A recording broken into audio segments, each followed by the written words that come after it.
bylaws. And a lot of schools don't abide by bylaws. My school better abide by bylaws. Now, I don't usually, well, everybody gets a little hot-tempered and upset at times. That's human nature. But I told Greg, I told Zach, I said, that's nothing. I said, did you win? Greg said, I won. I know you won. That's what counts. Now, if you're interested in getting payback, I can show you how to do it. But do you have the time and do you have the patience? Greg would call me or come get me from Montclair to the dojo. We work out, go back to sleep, get up, get breakfast, go to the tournament, and just clean house. Just, Greg would just, I didn't even know it was Greg. I was scared to tell people. They said, who student is this? And I looked around. Greg knocked the boy out. God. I said, what did Greg do? And the guy came, he said, Greg Master, he said, name your student? I said, unfortunately, he is. He said, he knocked the boy out. I said, but what did the other fellow did to him? No one, no one called him. But they saw what he did. And I saw what the other fellow did. I said, well, I'm not going to hold any animosity. I said, if you think he should go for grand, or you think he should be disqualified, he won the fight, the other guy won the war. See? But he came back. But he didn't get disqualified. That propelled him to become a champion. And with my advice, my know-how in teaching, help all of them become champions. See? But I tell people, please, don't tell me what you're going to do at a tournament. I don't want to know. Don't talk. Just, whatever you do here, just do it out there in the tournament.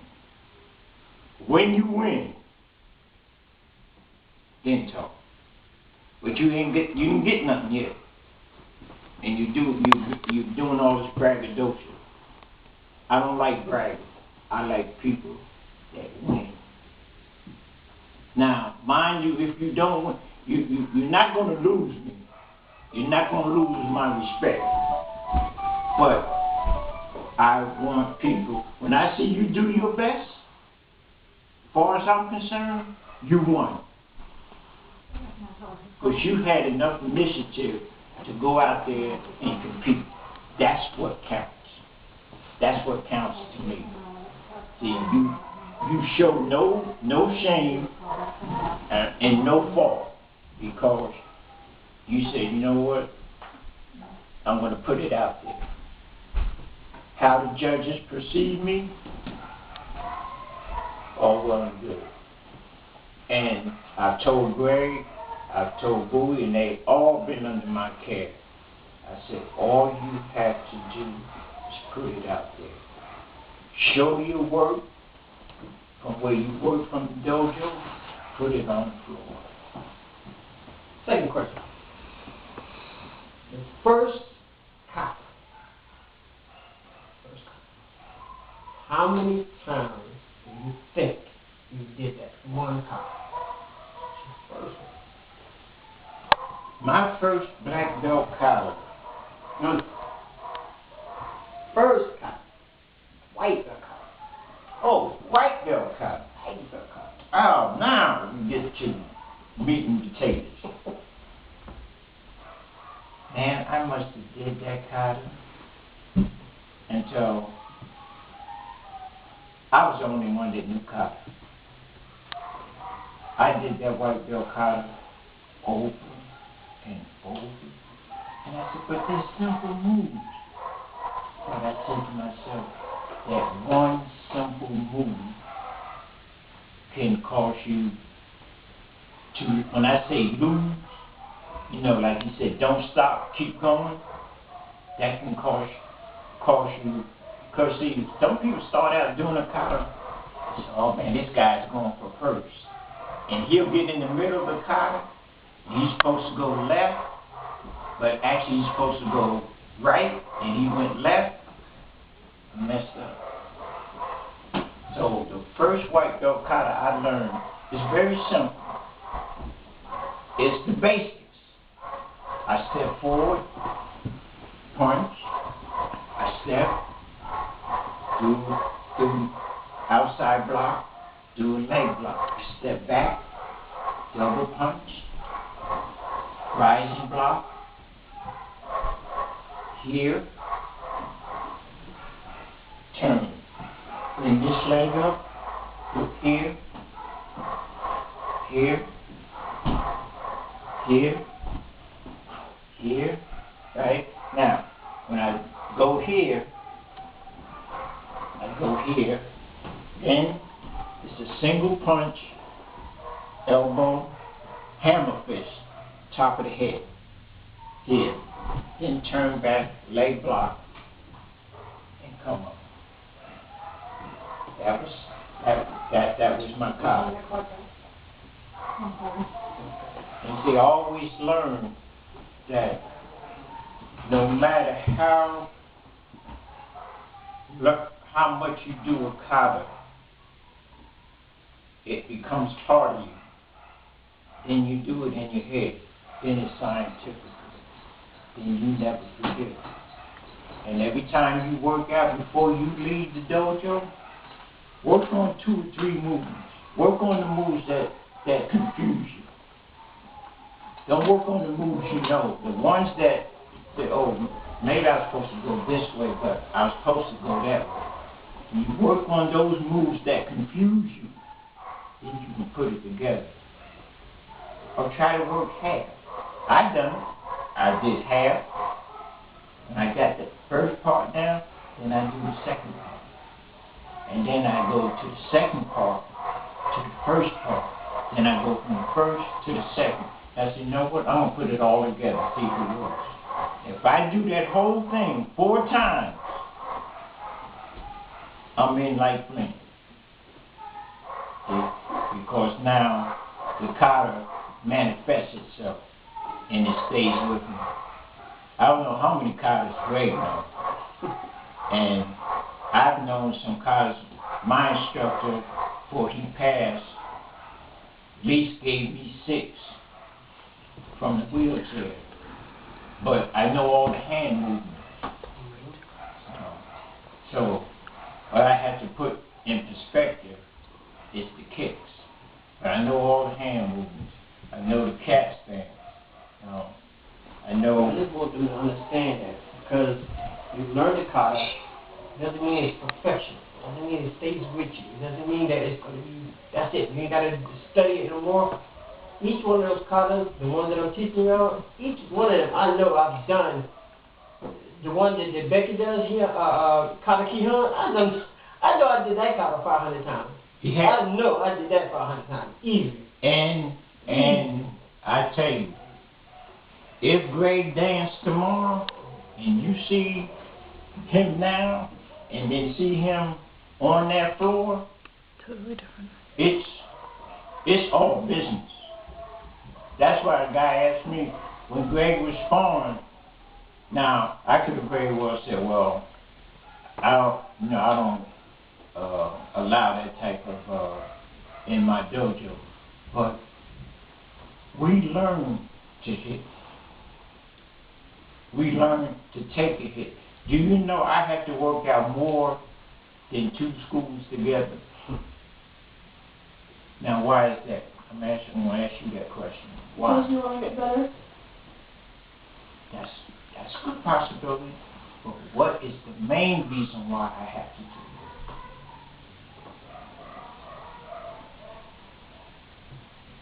Not because I'm an instructor.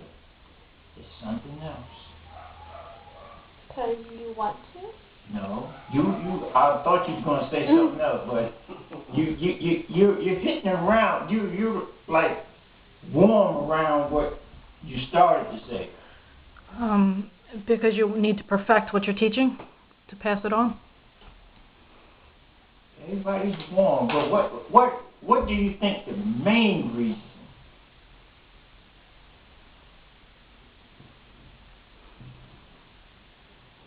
Very simple, two of them.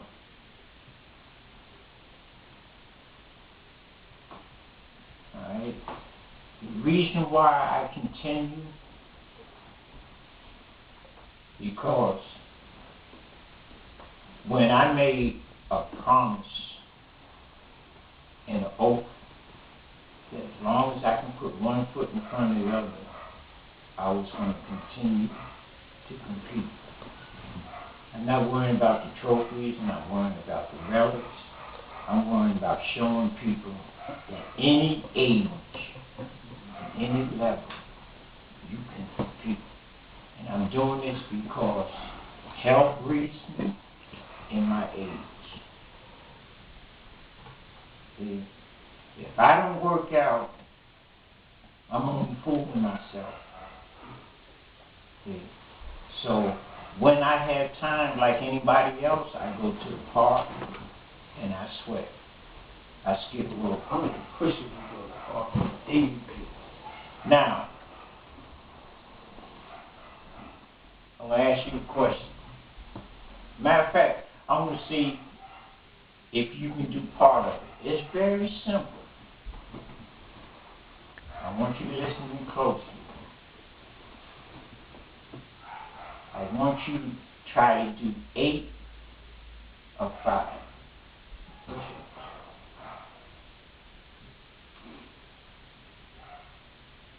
Only 8 of 5.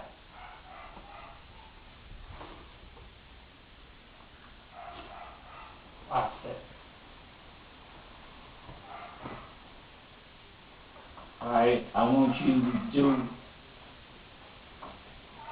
8 of 1.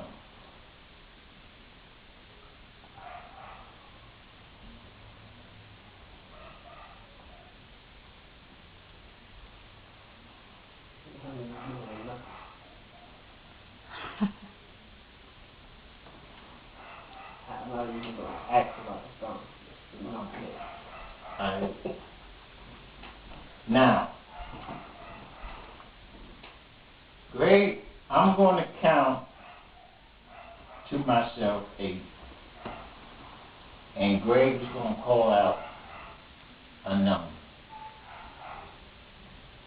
Now, mind you, I said 8 of 1. Right? Did I not say it? Okay. Alright, I'm going to find me a spot. I ain't bringing the push-up thing in. No, that's okay. Let's see. I'll try it right here.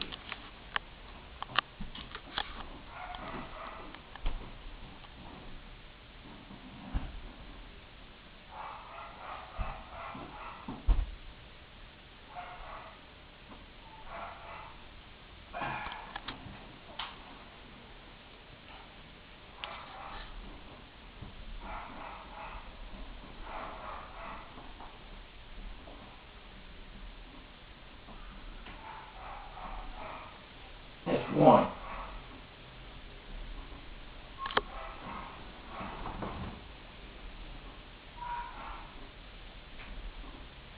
That's 2.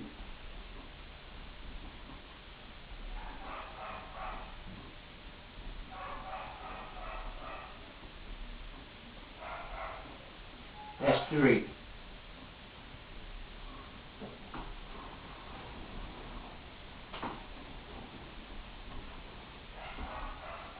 That's 4.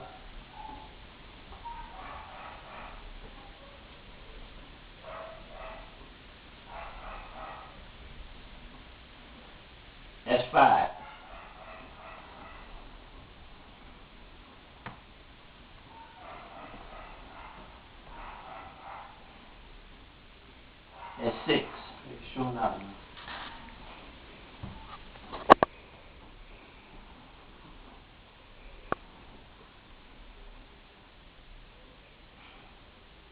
That's 7.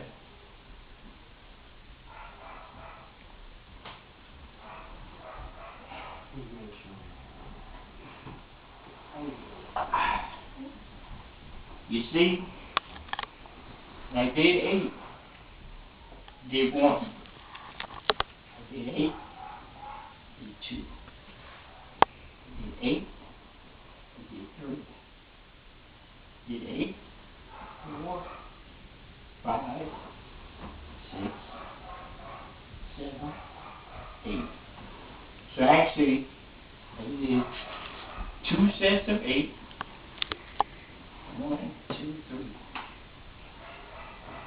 Now, when you can do that many push-ups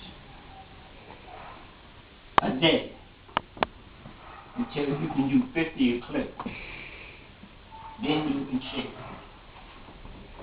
Now, the reason why I get up so slow, minibus came out of the wrong lane, and I was crossing the street.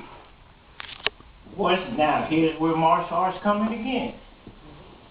Wasn't for my reflex, I'd have got hit bad. So when I stepped off the curb, I looked up. Instead of like, oh, it's a truck, I just moved back, jumped back, right, and I fell. But when I fell, no scars on my elbow, none on my neck, my face. It's the way I fell. That's another thing about martial arts. Teaching how to fall and roll, how to fall and not get injured. Now that had been somebody else, they got the head hurt, neck, shoulder, all that had been messed up. But the only thing was my hip got bruised a little bit. But all these significant things come into play. So you never take martial arts for granted. It's a skill that many don't have, would like to have. But see, like anything else, most of them don't need it. Because see, they abuse it. And they give martial arts practitioners like us a black eye. And then parents say, well, I don't want my child to be doing that. If that's what they doing, going around picking on the weak and the elderly. Now, I don't want my son in no martial arts like that. But those schools are vanished. They're long gone. Now you just have schools that are for profit. And they That's what the Taekwondo does. That's Yeah. why you see certain people have like a whole wall of belts. I threw in 2 extra belts. They're not separate belts. Is my red and black one is an advanced brown belt. Right. And they got a brown belt, but if they're a senior student, then that's the belt that signifies them as senior. There's no rank to get that belt. It's just the highest ranking brown belt. The black and white one is a person that's trained from a young age up to black belt, and they're still under the age of 16. They can't be an adult black belt, so they have to have we call it a junior black belt. There's no ranking order for that. There's no promotion for that. You just a black burn to black belt. You get a junior black belt till you turn 16 and a half to 18. Then you have to go for that black belt all over again and get a regular black belt. Now, Grandmaster, I want to ask now: is this belt you gave me, or is this the belt you gave me? That one. The first one? Yeah. I thought that was and that's Grandmaster Bowie. Yeah. No, And I see, thought that was yeah, and I gave since Bowie was the successor. Yeah, you gave him the one I wanted. Yeah, That's all right, so unfortunately. when I break this one in, I'm giving you this one.